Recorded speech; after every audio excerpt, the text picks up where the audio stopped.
ចិនស្មុំដែរតែពុំងាមិនត្រូវការសូមស្រឡាញ់ជីវាអងពេលជាយូរហើ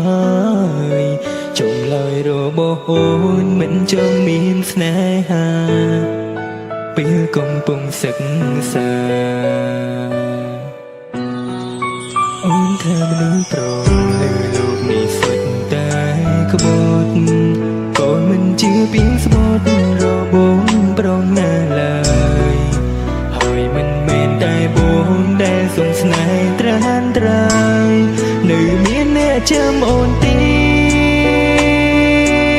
តស្រីស្អាតដូចជាអូនមិនគួរបងពងប្រាថ្នាស្រឡាញ់ជីវាទាំងមិនមើលខ្លួនឯងសោពេលនេះគេនាងមក